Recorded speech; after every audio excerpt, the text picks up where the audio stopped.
Hi. Greetings and salutations, everyone. My name is Majiri, and welcome back to the Majiri Method. I know it's been a while. It's been a while. I don't know the last time I posted, but I know it's been a while. If you don't know, I just recently started my first year at the Chinoy University of Technology. So, you know, being a first year, navigating all sorts of things, you know, it's just a lot. I just needed time to process, you know, the entire moving and transitioning phase. And yeah, just tell me why exams are next week. What's that about? But other than that, I hope you're well, I hope you're healthy, I hope you are hydrated. And if you're a returning subscriber, thank you so much for clicking on this video again. And if you're a new subscriber, welcome to the method, to the Majiri Method. I hope you find your place here. I hope you find it pretty fun here. And if you like what I'm gonna talk about in this video, you know, maybe consider pressing the subscribe button. It really helps supporting the channel and, you know, just motivating me to continue this creator journey that I kind of started.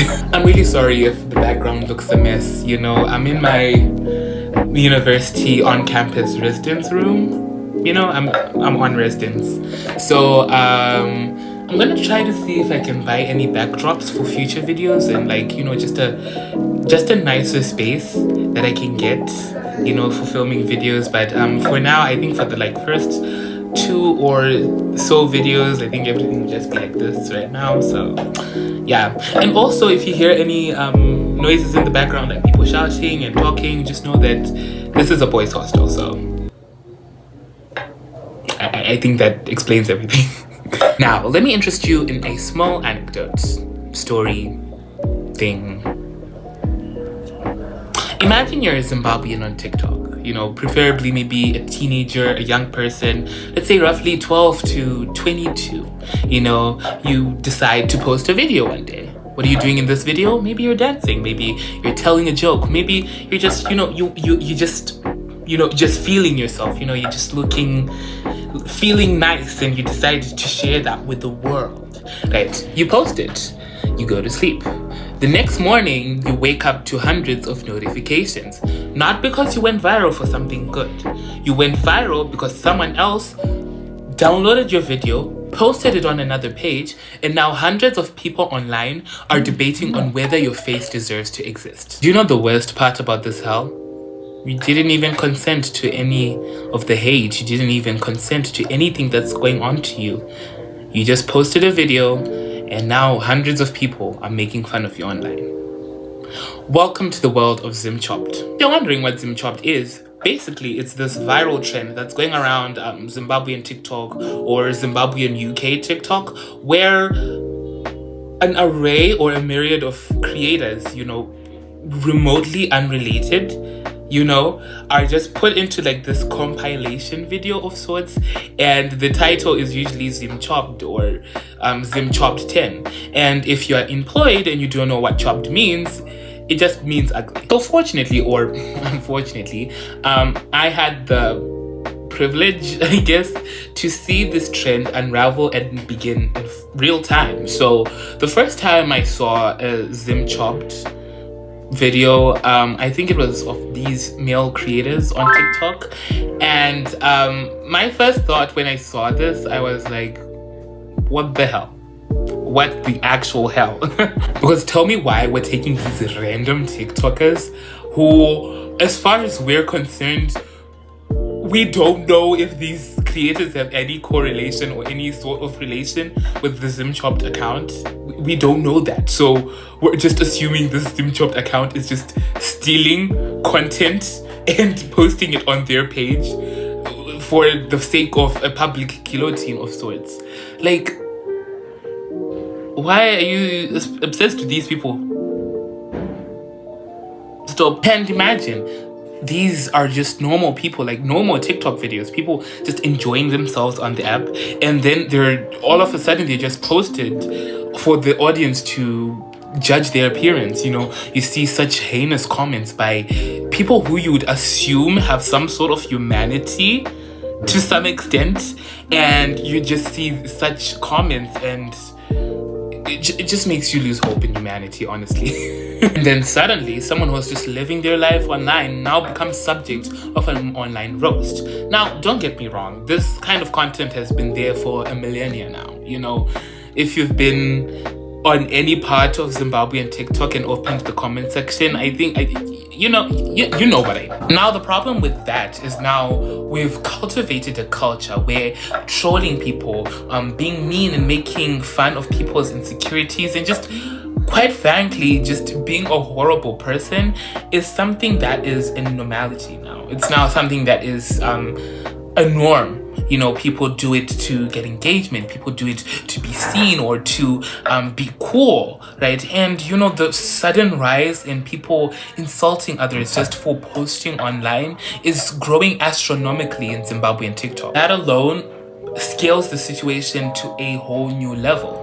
Imagine just one person just talking bad about you. That's already bad enough. But imagine various creators, so many different people just targeting you and your insecurities and making you feel horrible about yourself. That is horrible. There's so many creators on TikTok right now that if you scroll, are just tearing down other people and making them feel so insecure about themselves. I'll roll a clip. Bebhiswa kantarasi kunabasa pa social media anzi nono beng kamunhu kanondisvota singete kanondibhowa kanzenza chako kamuni kanondisvota singete kananga munhu asina kukwana kanondibhowa sere kanzi nono beng kanondisvota kamunhu kokaya kana akafaga nabasa keke totinotora zvimwe kumbarewo. And you see these videos, they get thousands of likes and hundreds of comments, and it's just basically a fellow Zimbabwean creator tearing down another Zimbabwean creator for clout and for engagement. And it doesn't make sense. Aren't we on the same team? Shouldn't we be promoting each other's content instead of tearing them down?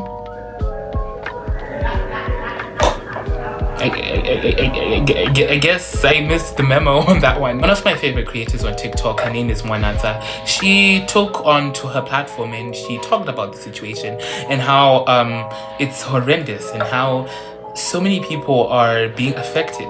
These are people's children. These are people with feelings.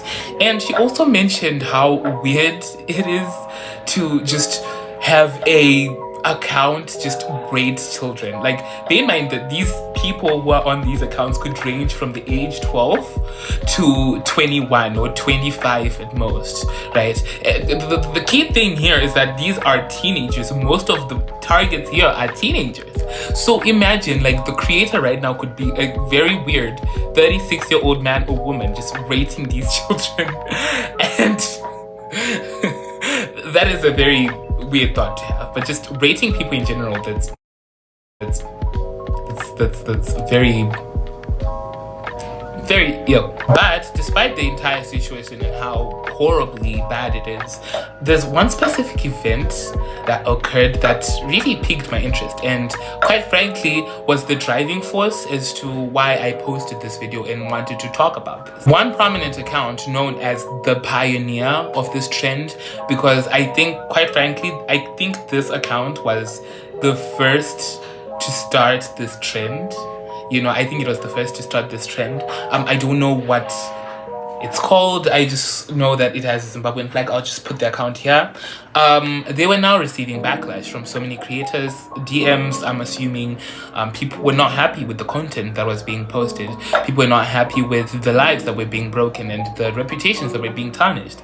So, in all seriousness, this account posts what I want to call a press statement stating why they chose to do this. And when I read this, I couldn't control myself. I burst out in laughter because this account is an example as to why critical thinking is so important in schools.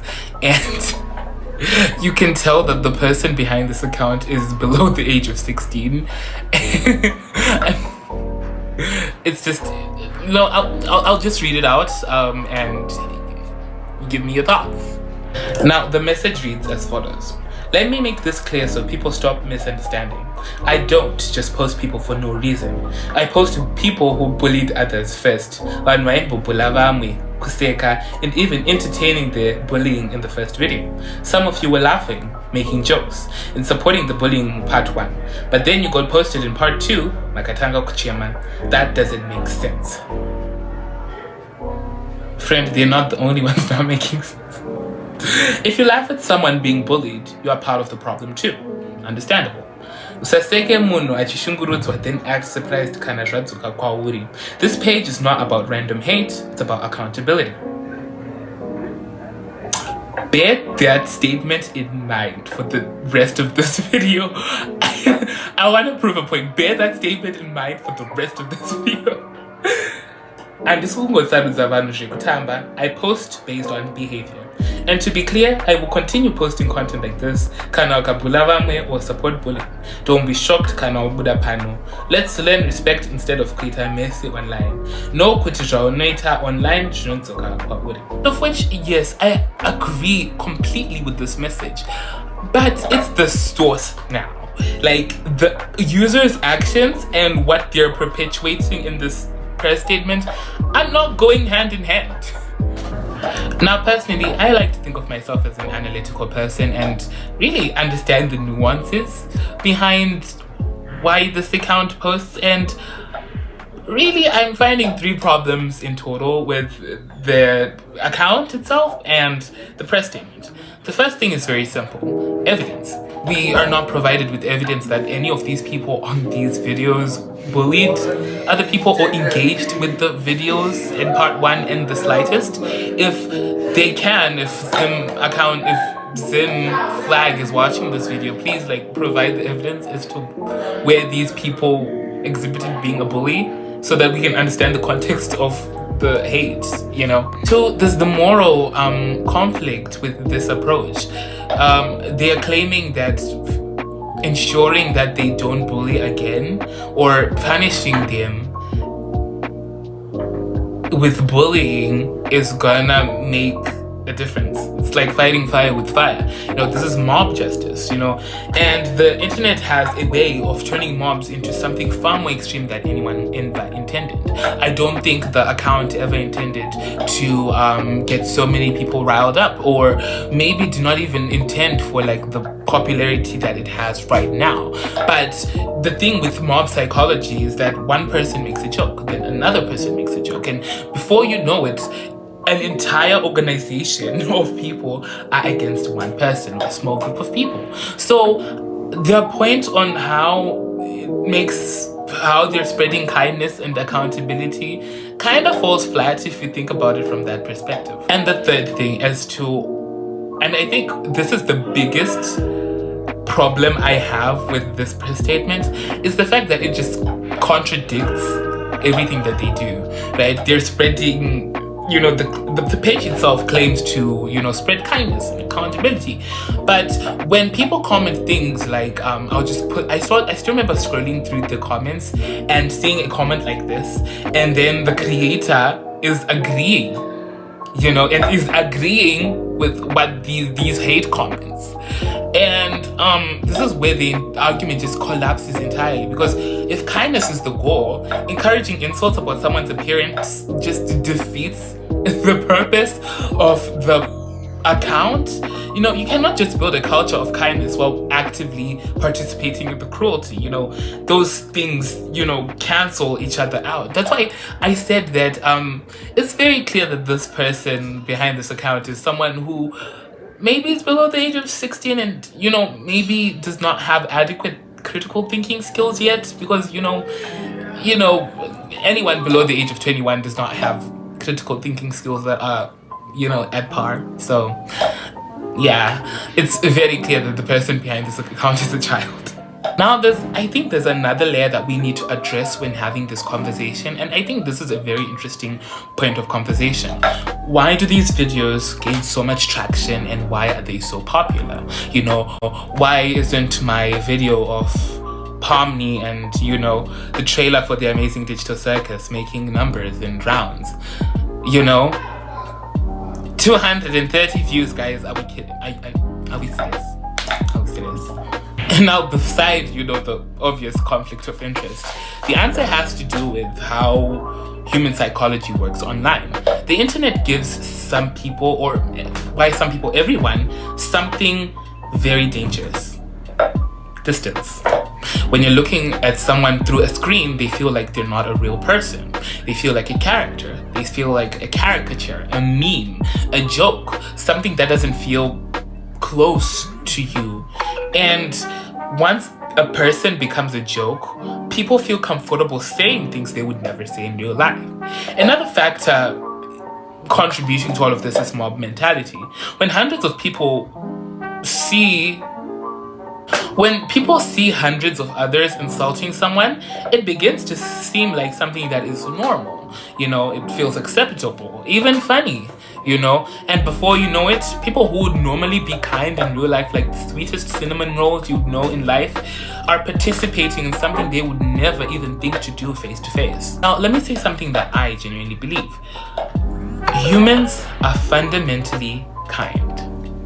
We are social creatures. We crave connection. We crave validation. All a human ever wants in this life is to feel validated, to feel loved, to feel understood, to feel heard. And I really do feel like that is one of the most beautiful human instincts to ever have. And when I now go online and I see these people being mean to other people for absolutely no reason, it breaks my heart a bit, because we are rejecting the very thing that makes us human, if you get what I mean. Being human means having a heart. It means having enough emotional intelligence to identify that the person behind the screen that you're watching is a person, with feelings, with emotions that are equivalent to yours. They can be easily shattered or hurt with any measly or backhanded comment. And what I really find so funny in situations like these is the fact that the people behind these hate comments, the people behind these Zim Chopped accounts are probably not even monsters. They are just people, people who are loved deeply by their friends, by their families, by so many people in their life, And I personally find it so confusing that if we know how important it is to feel loved, how important it is to feel understood, to feel supported, and to be treated with kindness, why is it so easy to forget our humanity when we're behind a screen? Now, in closing, I just wanted to finish with my thoughts. I personally believe, we are kind people. Humans are just people. We're complex, we're dynamic, we are different, and within all that complexity and all of that, all of the chaos going inside, there's someone with a heart, someone who cares, someone who listens, someone who understands, someone who is there for others.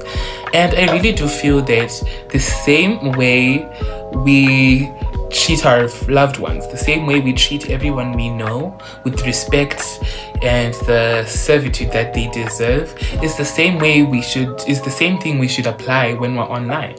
Because people online, despite having tens of thousands of followers, or the mere fact that they're online on your screen, have feelings, and it's kinda bad to assume that they don't. Now, I believe that kindness triumphs all.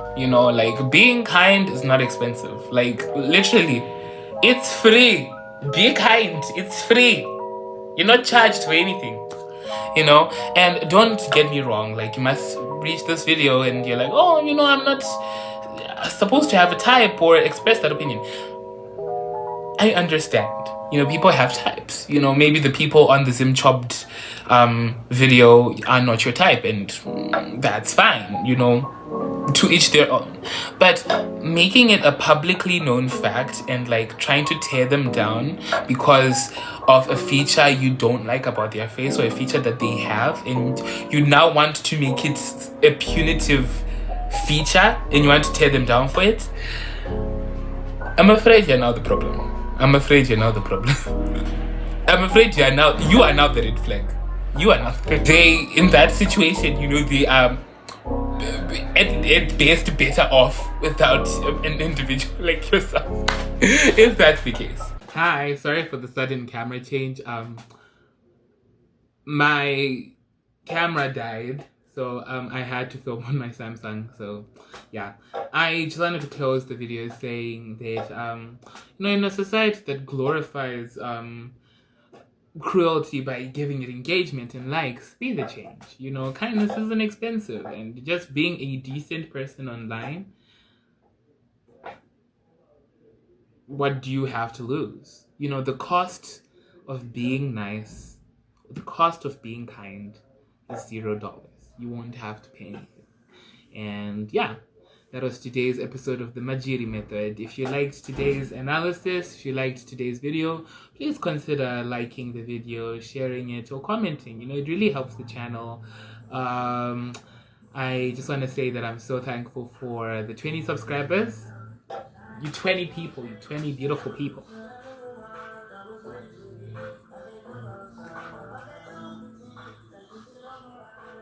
University music. The people are walking with boomboxes. Yeah. I just wanted to thank all you 20 people. Thank you so much for being with me on this journey. I'll try to be more consistent over the next few days. I'll try to be more consistent, and I'll try to now that I'm in a position that my schedule is now okay, I'm now in a better control of my schedule, I will now try to post as much as I can, while accommodating with my schedule. So yeah, again, if you're new here, I hope you liked this video. Consider subscribing and liking. Chato chikumbiro. Chato chikumbiro. But as usual, thank you so much for watching this video, and I will catch you in the next one.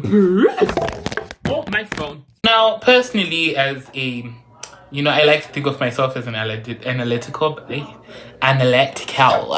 Now, personally, I like to think of myself as an analytical.